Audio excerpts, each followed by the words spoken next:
Penggabean. Saya David Guru. Saya Andika Manulang. Dan saya Aris Santowi. Kami akan menampilkan drama kami yang berjudul Dibully. Selamat menyaksikan. Suatu hari, di sebuah SMA, ada seorang murid baru bernama Mary. Dia berasal dari keluarga miskin di desa terpencil di daerahnya. Ayahnya hanya seorang petani dan ibunya tidak bekerja. Dia masuk ke sekolah bergengsi itu dengan bantuan beasiswa. Mary adalah murid yang sangat berprestasi sehingga dia bisa masuk ke sekolah dengan bantuan beasiswa. Kabar masuknya murid baru tersebut sudah tersebar di seluruh penjuru sekolah, sehingga banyak yang penasaran dengan murid yang satu itu. Namun, yang seharusnya menjadi teman sekelas Mary ternyata tak satu pun yang menyukainya, karena dianggap saingan yang seharusnya tak pantas di sekolah elit itu. Namaku Mary. Aku merupakan siswa baru di sekolah ternama yang ada di Tarutung, Sumatera Utara. Kabarnya, sekolah baruku memang sekolah yang banyak terdengar terjadi kasus pembulian. Dan kasus tersebut tidaklah diberi tindakan yang serius, sehingga masih sering terjadi. Terutama di kalangan siswa-siswi yang perekonomiannya kurang mampu. Aku masuk ke sekolah ini melalui jalur beasiswa. Aku tahu, sebagai murid yang tidak mampu masuk ke sekolah ini, besar kemungkinan akan menjadi korban pembulian. Tapi, aku tidak takut akan hal itu, karena aku ke sekolah ini untuk mewujudkan tujuan utamaku, yaitu belajar untuk cita-citaku dan kedua orang tuaku. Apapun yang terjadi, aku akan tetap tersenyum dan kuat untuk menghadapi semuanya.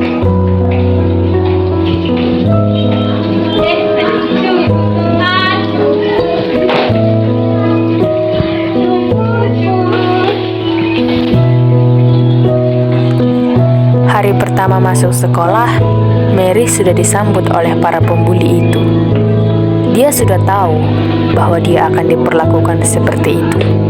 Tapi dia tidak peduli karena Mary selalu bertekad untuk tidak membalas kejahatan dengan kejahatan. Oleh karena itu, dia memilih untuk diam.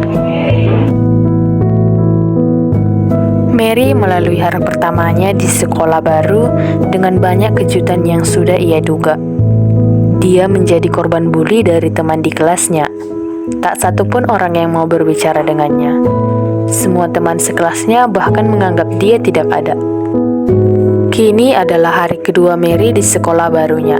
Seperti biasa, ia berangkat dari rumah dengan berjalan kaki karena sama sekali tidak punya uang untuk biaya ongkosnya datang ke sekolah. Tanpa diduga-duga, masih di pagi hari, para pembuli itu sudah menghampiri Mary. Perasaan Mary sudah tidak enak. Sepertinya dia akan mendapat asupan kasar di pagi hari ini. Di ruangan kelas, para pembuli itu datang menghampiri Mary. Teman-teman, lihat saya secupu ini. Pintar sih pintar, tapi tidak ada satu orang pun yang ingin berteman dengannya. Dan jelaslah, mana ada orang yang ingin berteman dengan orang miskin seperti dia. Sekolah ini hanya untuk orang-orang kaya atau orang bilang. Seharusnya dia berada di pinggir jalan, nggak sih?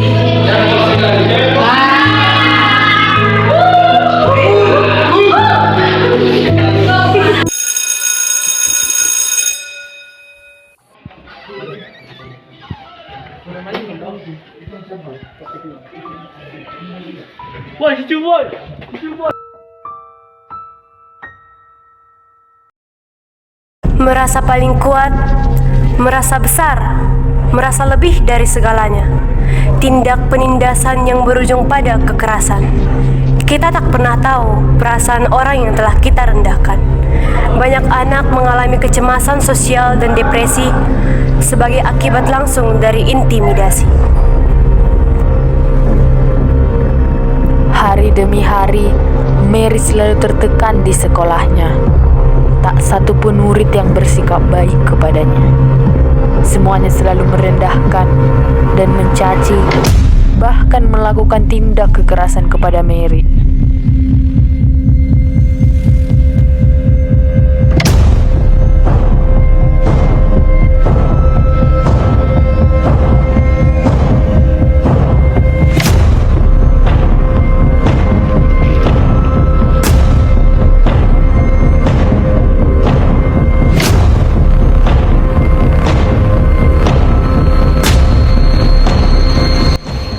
Mary sedang membaca buku. Para pembuli itu datang menghampiri Mary. Cukup! Sini kamu! Manusia cubu, gak pantas kita yang tinggal ini. Seharusnya kamu gak masuk ke sekolah ini. Apa salahku? Apa aku pernah berbuat salah kepada kalian? Mengapa kalian seperti ini kepadaku? Diam kamu bodoh! Kami kira kamu pintar. Ternyata mikir salah kamu saja kamu tidak bisa. Dasar bodoh! Dasar miskin.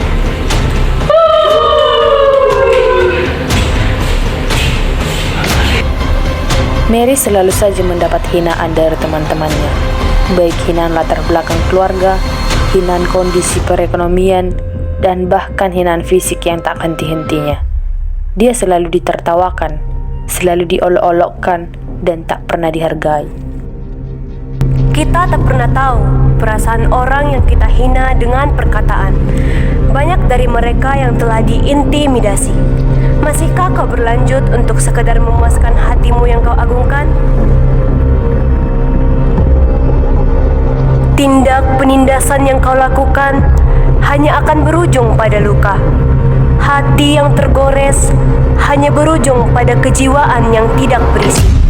Tidak sedikit korban yang depresi dan ingin mengakhiri hidupnya. Depresi, kecemasan, kesepian, bahkan melukai dirinya sendiri. Mau sampai kapan hal ini menjadi seperti ini?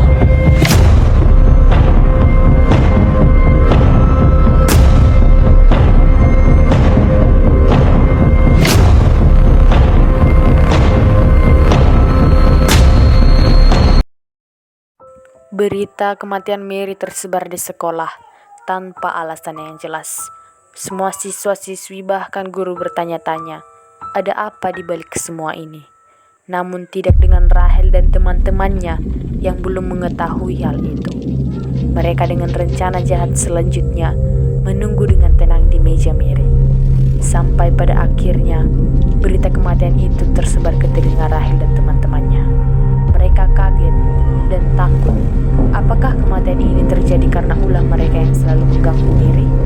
Sampai pada akhirnya Dion melihat sebuah kertas yang berada di laci Mary dan membuka serta membacanya.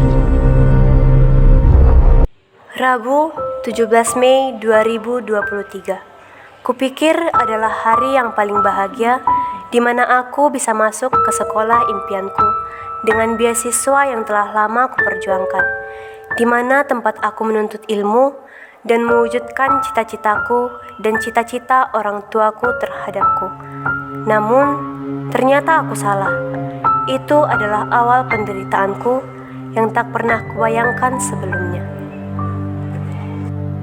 Kamis, 18 Mei 2023. Mereka adalah orang yang selalu merendahkanku, tanpa tahu apa yang sedang kurasakan.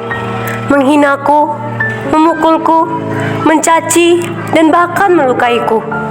Duniaku serasa runtuh ketika melihat cucuran darah dari tanganku, bekas goresan, dan tusukan pulpen yang mereka hantamkan di tanganku. Aku selalu diam tak menghiraukan, karena aku sadar bahwa uang dapat menyelesaikan setiap permasalahan yang terjadi. Apalah dayaku sebagai seorang anak yang tak punya apa-apa, hanya beralaskan ilmu yang tak ada imbasnya terhadap keadilan yang seharusnya aku dapatkan. Hanya karena cita-citaku, aku rela terluka dan bahkan selalu menderita.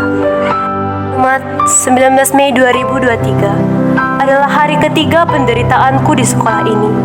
Cacian yang tak henti-hentinya, kekerasan yang selalu terlontar membuat jiwa dan ragaku tak tahan terhadap semua ini. Aku hanya manusia lemah yang tak bisa berbuat apa-apa. Aku hanya manusia miskin yang tak tahu harus melapor kepada siapa. Aku hanya manusia bodoh yang hanya bisa diam ketika harga diriku diinjak-injak. Ini adalah akhir dari penderitaanku. Aku yakin ini adalah akhir dari penderitaanku. Kuharap kalian akan bahagia. Bagaimana ini? Ini semua karena kita. Ini salah kita.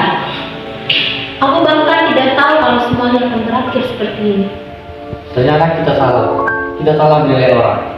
Tidak semua bisa dilakukan dengan semena-mena. Tidak semua orang bisa memahami kita. Dia berarti bukan tidak kenapa-napa. Kita bersalah. Bagaimana selanjutnya? Kemana kita harus pergi? Kemana kita harus meminta maaf? Rahel dan teman-temannya sangat menyesal, tidak tahu harus berkata apa. Semuanya sudah terlambat. 1, 2 perkataan, apalagi perbuatan, ternyata dapat menghantam nyawa seseorang. Sekian drama singkat dari kelompok kami.